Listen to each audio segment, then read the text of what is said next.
There is a man most people have never heard of, and he may have understood the human mind better than almost any psychologist alive.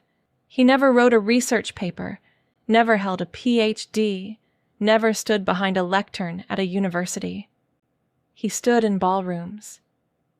Summer, 1932. A hotel ballroom in Chicago. 500 strangers mill about, party officials, local politicians, delegates from every corner of America. Through the mahogany doors walks a man named James Aloysius Farley. 6'2", broad smile, a working-class Irish kid from a grocery store on the Hudson River. For the next 2 hours, he moves through that room like a man reading an invisible script. Good to see you again, Thomas. How's Margaret doing? And little Bobby? Still playing baseball in Terre Haute? Helen, wonderful. Give my regards to your father in Duluth. 500 strangers. He called nearly every single one by their first name, their hometown, their children's names. He went on to build Franklin D. Roosevelt's presidency on this single, staggering ability. Roosevelt himself said that James Farley was one of the 2 men most responsible for putting him in the White House. But here is what haunts me about that story. Sitting in that same ballroom were world-renowned diplomats, military generals who could memorize strategic maps spanning 3 continents, scientists who held chemical formulas and star charts inside their minds. They couldn't hold on to a stranger's name for 10 seconds. Most people assume forgetting names is a personality flaw, a sign of arrogance, distraction, not really caring. But what if everything you believed about why you forget names is wrong? What if forgetting a name isn't a failure at all, but your brain working exactly as it was designed to? And what if the secret to never forgetting a name again has nothing to do with memory tricks or repetition drills, but with understanding 3 invisible forces hijacking your attention every single time you meet someone new? Today, we are going to walk through all 3, and by the end, you will understand not just why you forget, but what James Farley knew that almost nobody else did. The first force is the oldest one, and it has been running inside you since long before you were born. To understand it, we need to step back, not 10 years, not 100, 100,000. Long before ballrooms existed, long before last names even existed. Imagine you are standing at the edge of a clearing. A stranger emerges from the tree line. In the next 3 seconds, your brain executes a program older than language itself. It scans the geometry of their eyes, the micro-expressions around their mouth, the tension, or the absence of it, in their shoulders. Is this person safe? Are they an ally? Can I trust them? Your temporal lobe is running an ancient safety protocol at full speed. Every neuron committed to reading this stranger's intentions before a single word is spoken. Now, in the modern world, the stranger extends a hand and says, "Hi, I'm Sarah." But here's the problem. Those 2 syllables arrive into a room that is already full.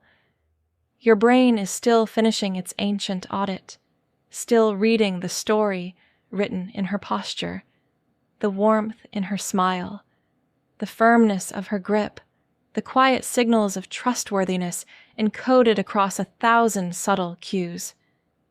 It's not that your memory rejected her name, it simply found no empty seat. The face is written in our oldest evolutionary language, a dialect your brain has been fluent in for 100,000 years. The name? The name is written in one we are still, quietly, learning. This is why brilliant people forget names. Not because they are careless, because their brains are doing something far more ancient and far more urgent the moment a stranger appears. They are performing a survival scan that evolution has spent 100 millennia perfecting, and a 3-syllable name simply cannot compete. But the first force is not working alone. In 1973, researchers uncovered a second, quieter thief, and this one is far more devious, because it strikes at the exact moment you think you are paying attention. A psychologist named Malcolm Brenner runs an experiment. He places a group of participants in a circle, gives each person an index card with a single word printed on it. One by one, they read their word aloud. Apple, journey, cathedral. After all 25 words have been spoken, Brenner asks them to write down every word they can remember. The results are strange. Participants remembered words from the beginning, words from the end, but the words spoken in the 9 seconds directly before their own turn. Almost total amnesia. Brenner called it the next-in-line effect. And the reason is as simple as it is devastating. As your turn approaches, your attention doesn't disappear. It turns inward. You start rehearsing, preparing, composing the version of yourself you are about to present to the room. You begin listening to the sound of yourself arriving. The person before you speaks their name. The sound reaches your ears, but hearing is not receiving. The word is left stranded outside the door. Think about the last time you were in a meeting, a dinner party, a room where everyone introduced themselves one by one around the table. Do you remember what the person directly before you said? Most people draw a blank. And here is the cruelest part of all. When two strangers meet for the very first time, they are both next in line. She is anticipating introducing herself. You are anticipating introducing yourself.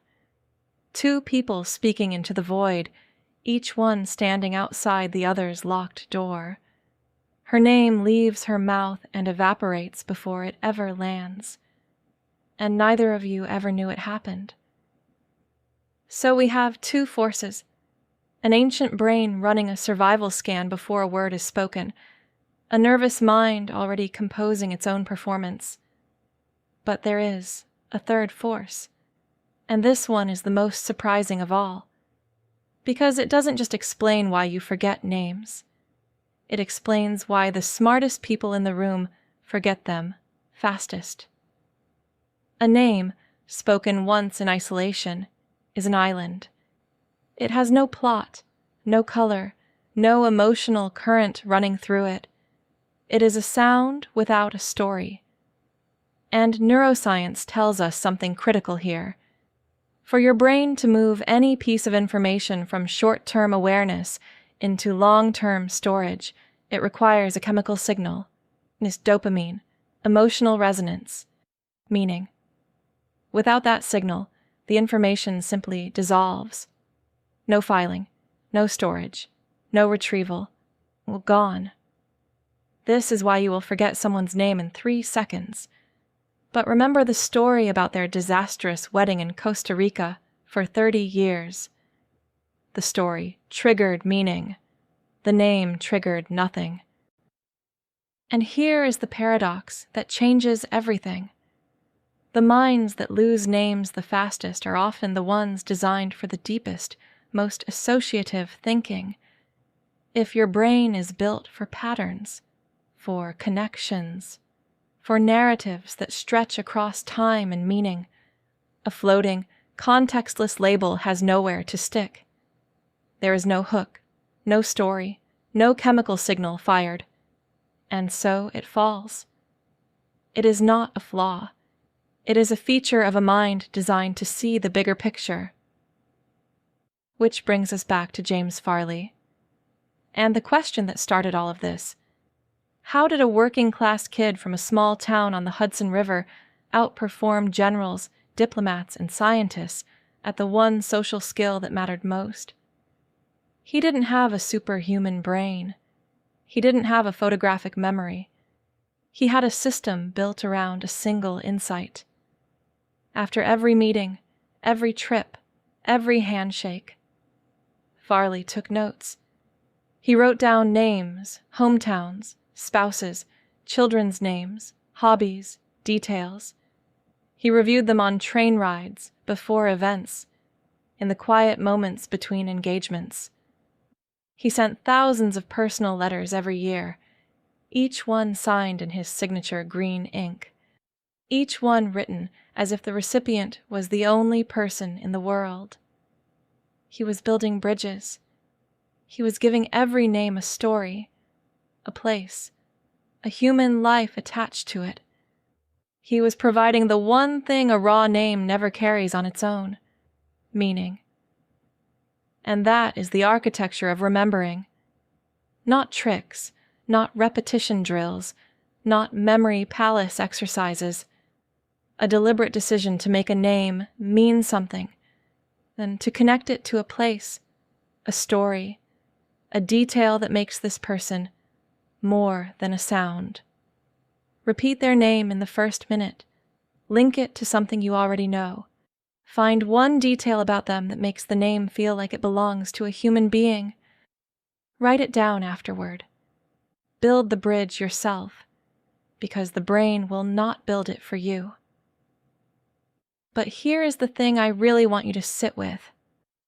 Forgetting someone's name 10 seconds after meeting them is not a failure of intelligence. It is not a sign of arrogance or distraction or not caring enough.